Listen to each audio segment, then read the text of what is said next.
Good morning to all of you. You all are welcome in my YouTube channel. You know it very well. I have uploaded loads of the video that is really very useful, I think, for all of you.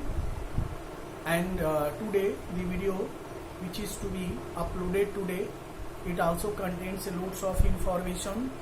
Definitely it will come for you in your everyday life, and you can also collect loads of information from it. Today I want to discuss about a structure of atom. We all know that the substances which we see or which we not see are composed of tiny particles. We know it very well. Or substance is, all the substance or matter is made up of tiny particles. That tiny particles are of different nature and are known as atoms and molecules. I mean, the basic building block, the smallest unit of any substances is atoms and molecules. In other words, we can say that all these substances are composed of different atoms and molecules. That atoms and molecules cannot be seen because their size, volume are very small, very tiny. They are very tiny in size. We cannot see with our naked eye. If I talk about the cell with which our body, human body is composed of, it is also the smallest unit, smallest thing we cannot see with the naked eye, or sometimes we can say some kind of the cell with the high power of digital microscope.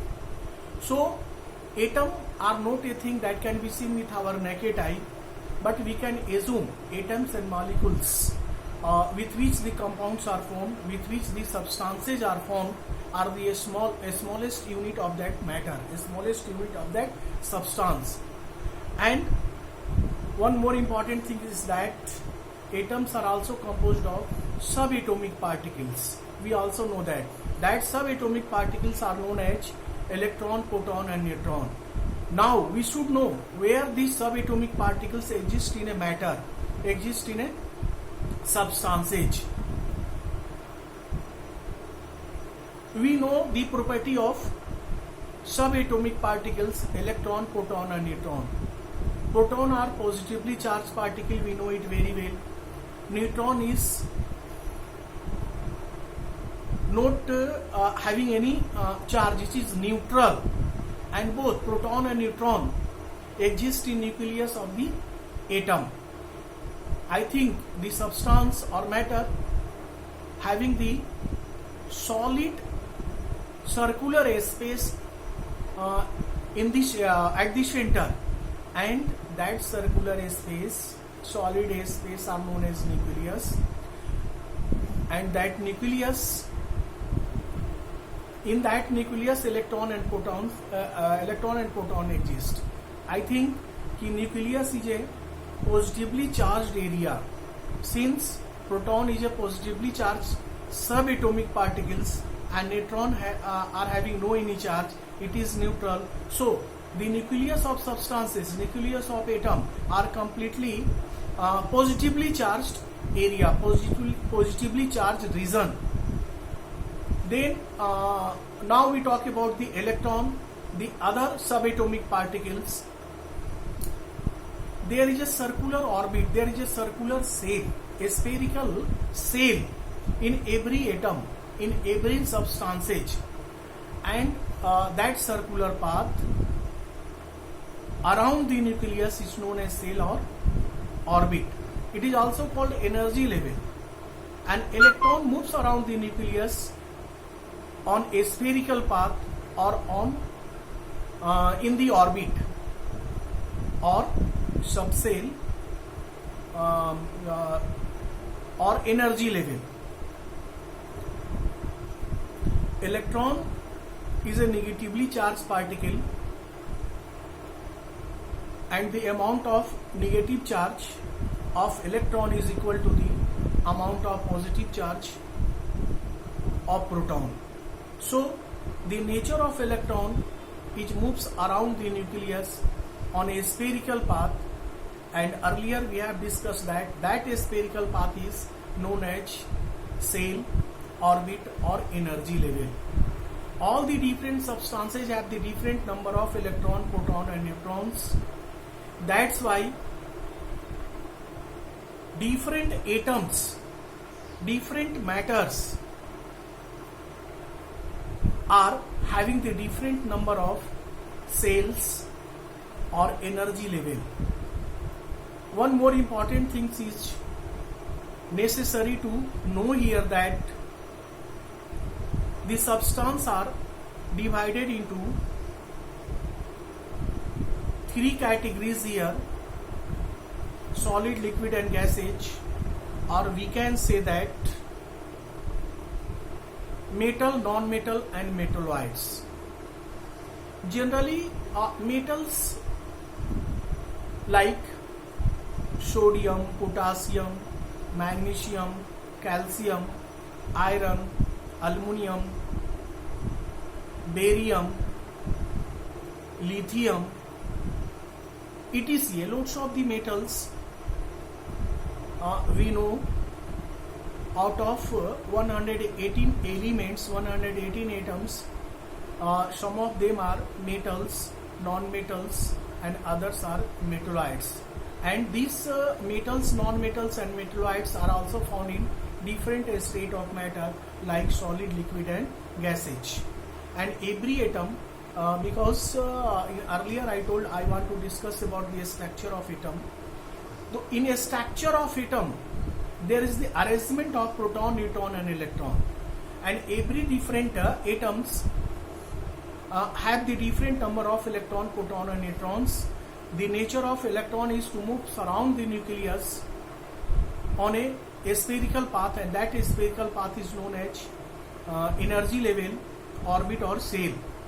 All the different atoms also have the different number of cell or energy level as per they contain number of electron.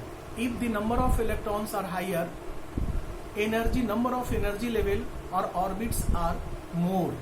As for example, if I take sodium, it is the metal and its symbol is Na, its atomic number is 11.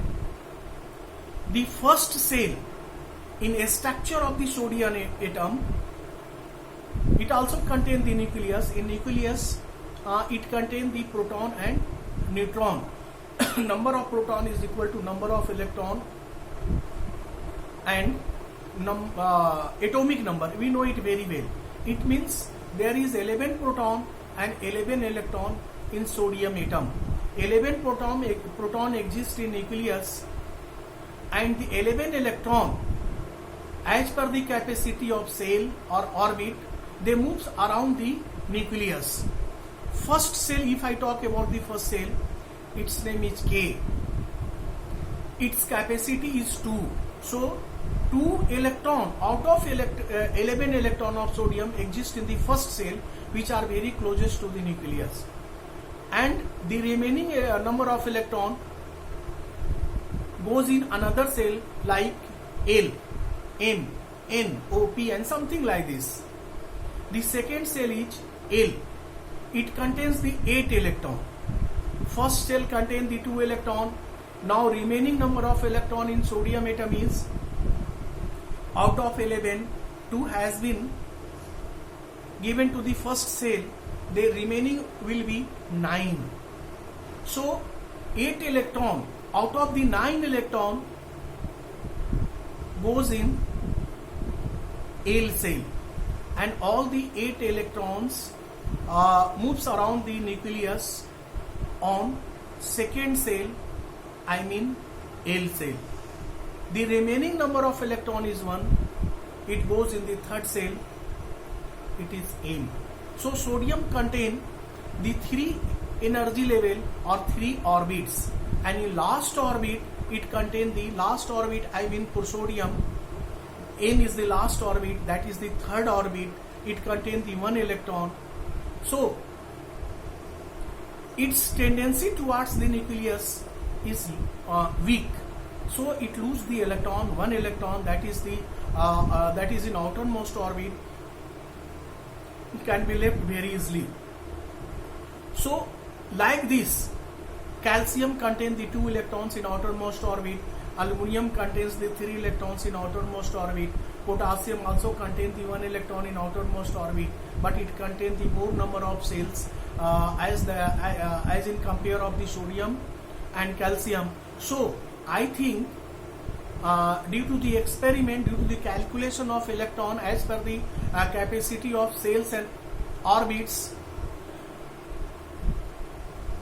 metals contain 1, 2, 3 electron in outermost orbit. So it is very easy to donate that kinds of the electron to some other element as per their requirement and form the positive ion or cation. And if I talk about the non-metal, it contains 4, 5, 6, 7 electron in outermost orbit as per their need. To come in a stable state, they take number of electrons from the metal atoms and complete their octet. So they take the electron, it means it always forms the negative ion, that is anion. And by combination of positive and negative ions, they form the electrovalent bond. So this arrangement of electron, protons and neutrons in an atom is known as a structure of the atom. Now the different scientists have discovered the different subatomic particles like electron, proton and neutron. We have discussed all these things in detail in my next video, and I think some idea about the a structure of the atom simply can be obtained from this video. And if you like this video, subscribe it by pressing the bell button, and also send me the comment about your feeling regarding that video. And if you want to know something more about some other topics, definitely send me through comment. I shall consider all the topics, and I shall try my best to discuss over the topics in details in my next video. Thank you.